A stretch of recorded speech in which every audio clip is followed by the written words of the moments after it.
dele tá aqui. Tá vendo? Aqui é o tumor. Né? Toda essa massa aqui é o tumor. É um glioma invasivo e tem uma probabilidade de invasão em áreas em que nós não conseguimos mensurar por exames. Olha, tudo isso aqui é tumor. Tudo isso aqui é tumor. 7, 8 centímetros de tamanho. Você vê um tumor marcadamente com atipias, uma desorganização arquitetural bastante evidente. Isso seria numa área de um astrocitoma anaplásico. Um dia de madrugada, tipo 4 horas da manhã, me deu uma crise muito forte que eu rolava no chão de tanta dor de cabeça. O especialista olhou e falou: "O teu caso é sério, está um absurdo o seu tumor na sua cabeça, nós já vamos internar para operar dia 8. A cada ano, 10 mil brasileiros descobrem que tem um tumor que se iniciou no sistema nervoso central, na região da medula espinhal ou do cérebro. São tumores que não são muito frequentes, mas são tumores extremamente agressivos, com uma mortalidade muito alta. Então, avançar na caracterização desse grupo de doenças certamente é muito importante. Antônio Iavaroni é professor de Neurologia e Patologia da Universidade de Colômbia, nos Estados Unidos, e atende pacientes com câncer há quase 30 anos. The most frequent type of brain tumors is called glioma.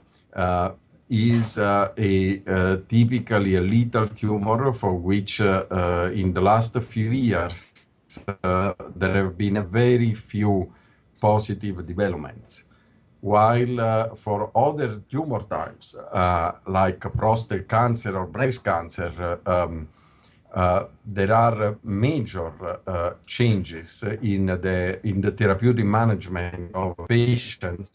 No ano de 2013, para cada 10 pessoas diagnosticadas com câncer de mama ou de próstata, houve 2 mortes de pacientes. No caso dos tumores do cérebro e da medula, foram 9 mortes a cada 10 diagnósticos.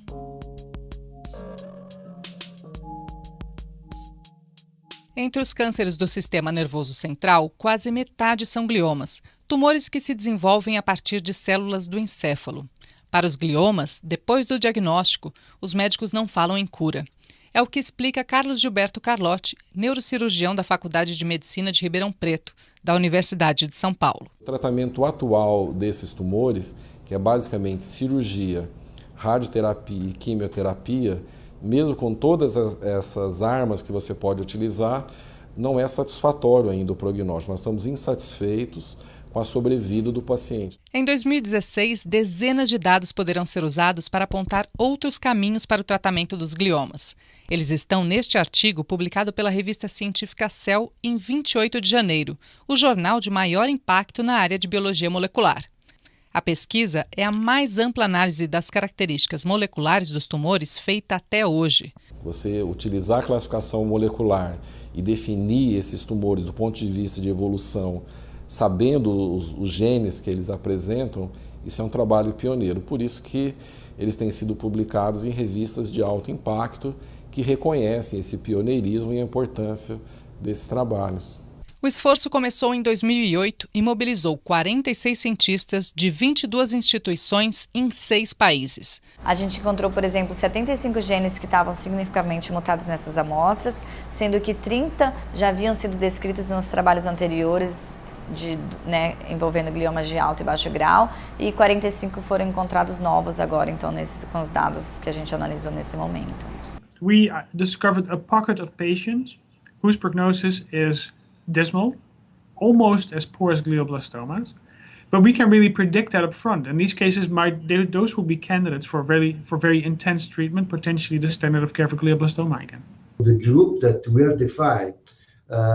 defined in this paper then can lead to a different of treatments among the patients, but mainly because there's a better diagnostic tool. If you have better diagnosis, then the treatment can be better. Tudo começa por conhecer melhor os gliomas.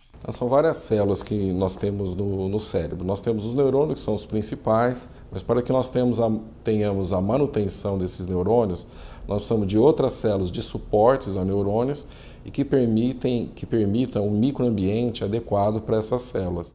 As células que dão suporte aos neurônios são chamadas células da glia. São geralmente essas que formam os tumores. Luciano Neder, professor de patologia da Faculdade de Medicina de Ribeirão Preto, mostra as diferenças entre um cérebro com câncer e sem câncer. Como você sabe que isso é um tumor? Bom, primeiro, você não tem estrutura cerebral com esse grau de desarranjo arquitetural. Segundo, você, observando no maior-aumento, você vê células de diferentes formas e tamanhos, tá vendo? Umas mais compridas, outras mais longas, dispostas de forma anárquica. Quer dizer, há uma desorganização importante. Os gliomas também recebem uma classificação pela gravidade da doença. O grau 1 ocorre principalmente em crianças e costuma ter cura. Os tumores graus 2 e 3 são frequentes em adultos e podem se espalhar pelo encéfalo até pontos distantes do tumor inicial. Mesmo assim, ainda são chamados de tumores de baixo grau. Tá vendo? Isso aqui são neurônios. Esses núcleos maiores. Esses aqui, tá? Por entre essas células neuronais, você começa a observar que tem células como essa aqui provavelmente, essa aqui. São mais irregulares. Mais irregulares, ó. Essas três aqui. Formam já um agrupamento. Formam um pequeno agrupamento, tá? Então, isso é um sinal que o tumor ele vem infiltrando. De 5 a 10 anos, os tumores de grau 2 e grau 3, eles acabam se transformando no grau 4. Então, mesmo para um tumor que você pode chamar de benigno, ele não é tão benigno assim, porque você vai ter uma sobrevida de 5 a 10 anos do paciente. Isso em média. Os tumores de grau 4 crescem rapidamente e competem por oxigênio com as células saudáveis, o que provoca a morte de pedaços do cérebro. Eles são chamados de glioblastomas. Aqui é uma área de necrose antiga, tá vendo? Tem mais tecido branco, é isso? Você não vê núcleo, tá vendo? Você vê como se fosse células fantasma, né? Como se essa célula tivesse aqui, tivesse necrose, tá vendo? A sobrevida média dos pacientes com glioblastoma é de 9 a 12 meses. Parece fácil fazer a distinção entre os graus, mas não é. A classificação depende muito da interpretação dos patologistas. Varia muito da experiência e do dia a dia que você tem. O CAPA, né, que é o índice de reprodutibilidade, mesmo entre neuropatologistas experientes, ele é moderado, ele não é em torno de 0,63. Isso significa que? Eles batem na primeira análise 60% de concordância absoluta. Em 40% há discordância. Como podem crescer no cérebro por 10 anos sem dar nenhum sinal, muitos tumores são descobertos em estado mais avançado. Esse doutor me deu esse diagnóstico, no seu caso já está do tamanho de um ovo passando por uma laranja. Eu saí de cadeira de roda, porque o subconsciente só vem que você vai morrer. Chegou minha vez e em 2 semanas eu perdi 25 quilos. O tumor de João Fachin é do tipo mais grave, um glioblastoma. O tratamento não deixou sequelas aparentes, mas não foi definitivo. Você sabe muito bem que não é retirado totalmente um tumor. Por motivos óbvios que você pode ficar cego, pode ficar sem fala, ouvido, movimentos do braço. Como é um tumor maligno que tende a voltar nas bordas da recepção, a gente tem sempre que tentar trabalhar com uma margem de segurança sempre que a função cerebral permite, né? Então, às vezes, é possível abrir mão de uma área cerebral porque é uma área que a gente considera plástica. Ou seja, o cérebro na vizinhança vai assumir aquelas funções perdidas. Ou outras vezes, o paciente já não tem aquela função. Por exemplo, essa moça tem uma hemianopsia, ela não enxerga do lado esquerdo do campo. Então, esse cérebro aqui já está desconectado. Às vezes não é possível trabalhar com essa imagem. Vera Lúcia de Jesus recebeu o diagnóstico de um tumor de baixo grau e hoje lida com as consequências do câncer e da cirurgia. O lado esquerdo ficou bobo, ficou meio bobo. A mão e o pé ficou bobo. A minha companheira falou que todo dia pergunta, eu estou normal ainda? Ela tá normal, então tá bom, né? Como os nossos tratamentos são muito tóxicos, né, eles trazem um dano para o paciente, ou agudo, às vezes até complicações tardias, isso sempre foi um problema muito sério em oncologia. Até poucos anos atrás, os médicos e cientistas tinham como ferramentas apenas a observação a olho nu, em que viam o órgão e o tumor, alguns exames de imagem e finas fatias do câncer colocadas em microscópios, onde enxergavam a aparência do tecido e das células. Muito recentemente viviam casos de pacientes, geralmente são pacientes mais jovens, que tinham glioblastoma, sem dúvida alguma, e após 4 anos a paciente está muito bem. E você tem como diferenciar esse paciente só pela análise histopatológica? Não. De uma maneira geral, nós não temos, sem os dados moleculares, como distinguir o paciente que é de excelente prognóstico e pode ser tratado com tratamentos localizados ou às vezes até só com observação, e o paciente de pior prognóstico, doença mais agressiva e que precisa de um tratamento mais agressivo. Rutten Nuschmer, professor de epigenômica e bioinformática da USP, acompanha as mudanças da tecnologia nessas áreas. For the past 100 years, the traditional way of understanding brain cancer, or actually dividing cancers into different groups, was basically looking at it under a microscope. What we are doing, with the advent of the newer technologies that have emerged in the last 10 years or 20 years or so, we are now able to tap into the genome, or as we like to say, or the molecular features of these tumors. Os exames genéticos e epigenéticos romperam a barreira da célula e permitiram conhecer o que acontece no seu interior. É possível entrar no núcleo, estudar os cromossomos, o DNA, as sequências de bases nitrogenadas que compõem cada gene, quais genes estão em atividade, quais RNAs estão montados, quais proteínas são fabricadas, ou seja, descobrir como aquela célula funciona. É uma camada mais de informação, quer dizer, uma informação mais precisa, mais detalhada. Ela vai no nível da engenharia que comanda a célula. A pesquisa de Rutten, Iavaroni e Ferhac se beneficiou de um consórcio internacional de laboratórios chamado TCGA, sigla em inglês para Atlas do Genoma do Câncer. So the Cancer Genome Atlas, or TCGA, basically started in early 2006 with the main effort and aims to characterize the molecular phenotypes of cancers with the ultimate goal of trying to identify candidate druggable targets and then also to maybe improve treatment protocols for some of these very aggressive tumors such as brain cancer. O TCGA recebe amostras de tumores de várias instituições do mundo, entre elas o Biobanco da Faculdade de Medicina de Ribeirão Preto. Nós começamos a coletar esses tumores desde o ano 2000. Então, vou te dar um exemplo do tumor de baixo grau, que eu disse que demorava 5 anos a 10 anos para ele se transformar num tumor de alto grau. Então, só um banco que tem uma duração muito longa é que você tem esse tipo de informação. A coleta de amostras é coordenada por Daniela Tirapelli, professora do Departamento de Cirurgia e Anatomia em Ribeirão Preto. Durante a cirurgia, uma pequena parte desta amostra segue para o Departamento de Patologia para confirmação de diagnóstico e outra parte que seria descartada é direcionada, diante da concordância do paciente, para o nosso banco. Hoje, atualmente, nós temos armazenadas aqui aproximadamente 50 mil amostras. 12 mil de doenças do sistema nervoso. Os outros, aproximadamente 38 mil tumores, eles são de outras regiões do corpo. Estômago, pâncreas, mama, intestino. Então, nós temos esse total de amostra. No laboratório Omics, do Departamento de Genética da Faculdade de Medicina de Ribeirão Preto, da USP, também trabalham Tatiane Malta e Thaís Sabedotti, primeiras autoras do artigo. Elas analisaram dados de 1.122 amostras de gliomas reunidas pelo TCGA no mundo. Quando a gente entra aqui no portal do TCGA na página inicial, a primeira coisa que a gente vê é uma lista e o número de amostras disponíveis para cada tumor. Uma das formas que o usuário, o pesquisador tem é de vir aqui até o portal e escolher o dado, e ele é baixado numa forma que talvez seja um desafio aí para uma pessoa que não tem tanto conhecimento em programação de computador.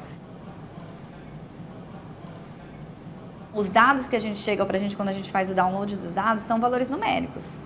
É como se fosse uma tabela de Excel que a gente vai ver então no computador do lado. A gente recebeu 932 arquivos diferentes, arquivos de texto, como se fosse uma tabela com várias colunas distribuídas em linhas.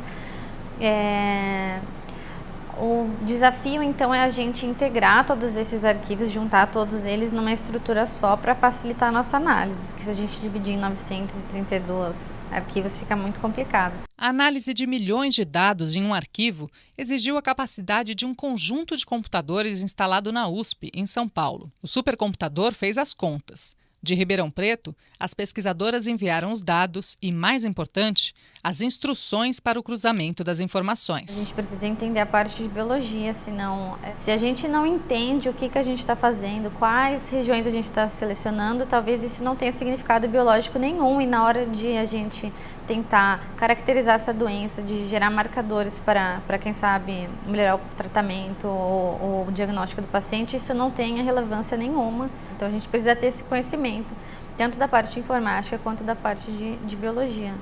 A análise dos dados demorou 2 anos, com reuniões semanais entre os grupos de pesquisa de diversos países para discutir cada passo do processamento. Não foi um botão que a gente apertou no começo da análise e a gente pegou o resultado, uma folha de papel no final com todas as respostas. E não tem uma receita de bolo, um pipeline, alguma coisa que você faz sempre do mesmo jeito, que a gente sempre conversar, discutir para ver para qual caminho seguir depois de um determinado resultado que a gente obteve.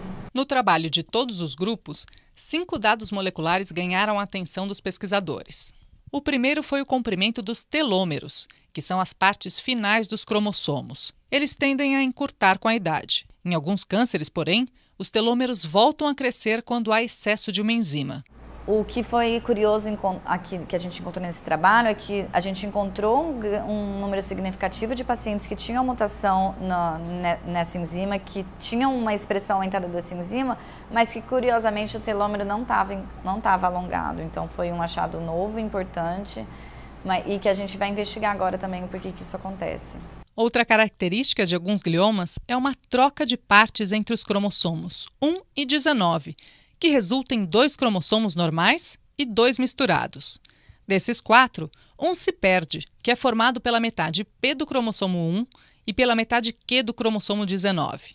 Esse fenômeno foi batizado de codeleção do cromossomo 1p19q, ou CODEL. These patients, surprisingly, live much better than all other low-grade gliomas. They have a better overall survival. They're more associated with older patients. But we don't really understand the function of 1p19q code deletion. A terceira característica é o número de cópias do DNA. Cada cromossomo e cada gene aparecem 2 vezes. Já nos gliomas, esse número pode ser diferente. We can have gains, maybe 3 or 4 or 16 or 20 copies of the same gene. And so if you have the same copy of the same gene, that might be associated with overexpression of that gene, and that might deregulate, the cancer cell. But also the loss of these genes can also play an important role, because if these genes are important in maintaining, the cell cycle pathway, if these genes are altered in some ways, that can lead to the normal cell into cancer. Outro fator estudado foi a metilação de DNA. O DNA é composto de 4 tipos de bases nitrogenadas: adenina, timina, guanina e citosina. Quando a citosina e a guanina estão lado a lado, elas ganham o apelido de CpG.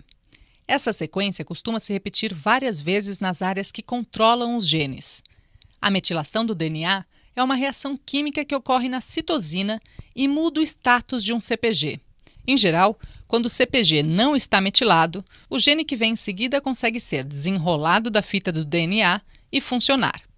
Quando o CpG está metilado, o gene fica preso e, portanto, está desligado.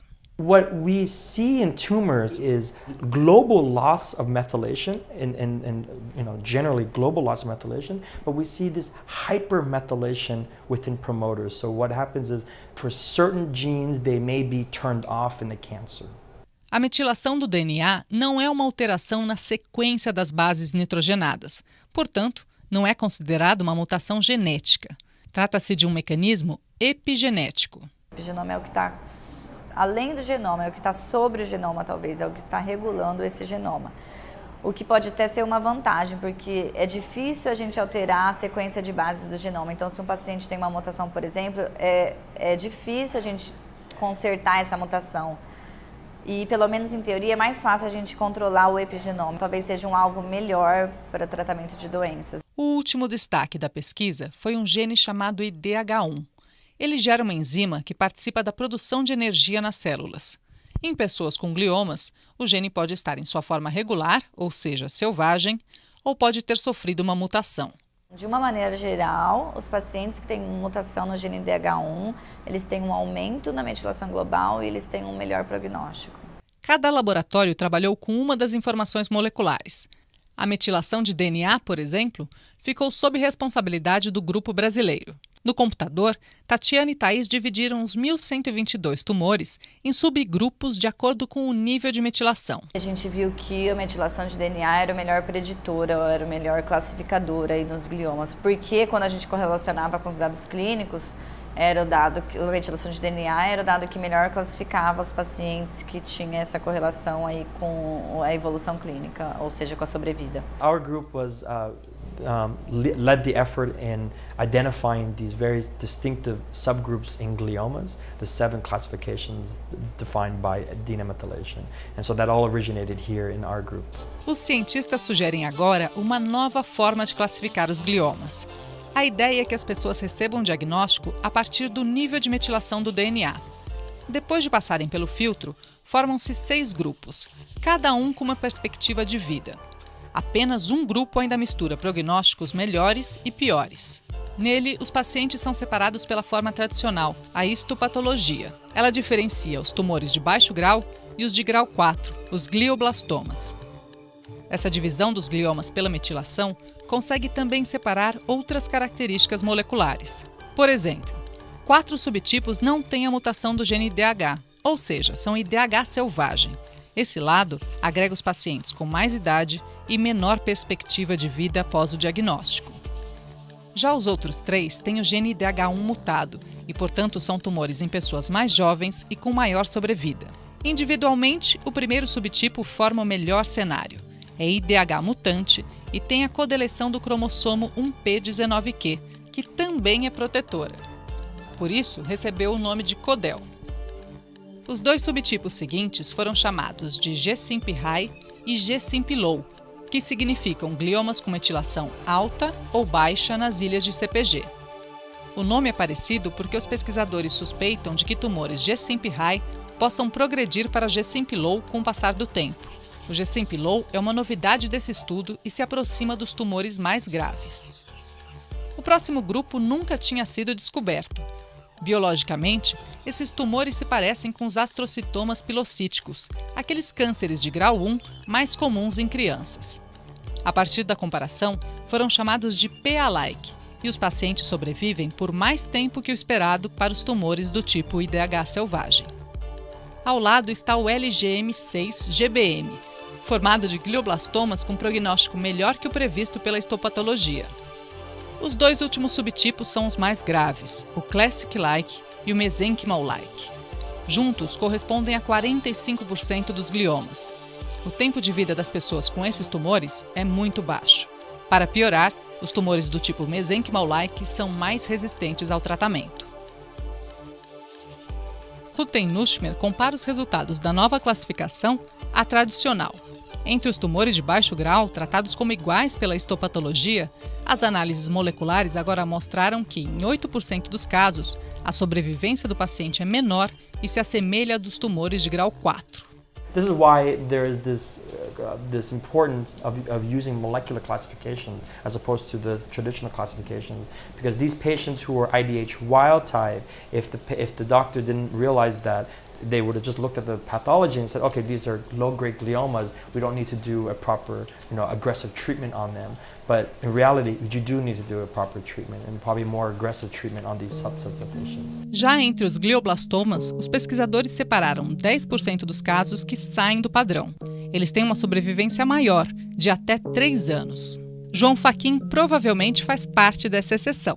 Você respondeu muito bem ao tratamento? Muito bem. Eu fico a maioria do tempo sozinho em casa, fazendo autoanálise, né? Porque nessa caminhada, quando eu comecei, eu já perdi 5 amigos que começaram com o mesmo tratamento. Se a pesquisa chegar até o dia a dia dos pacientes, ela terá completado o seu ciclo. É um ciclo completo, porque quem deu origem à pesquisa foi um tumor de um determinado paciente e uma pergunta clínica. Quer dizer, eu quero saber como classificar melhor esse tumor. Então você vai para a bancada, aí você volta com a informação, olha, encontrei algumas alterações que você pode classificar. Então essa transferência de clínico para a pesquisa básica e a volta para a pesquisa clínica é extremamente importante. Existem algumas barreiras. That's why it's frustrating. All of these things could be done immediately, but are not done because there is no money and there is no participation of a scientist like Hutan, like myself, in the clinical decisions. The clinical decisions today are still made by clinicians that want everything very easy and very simple. It doesn't work like that. It's not simple and easy.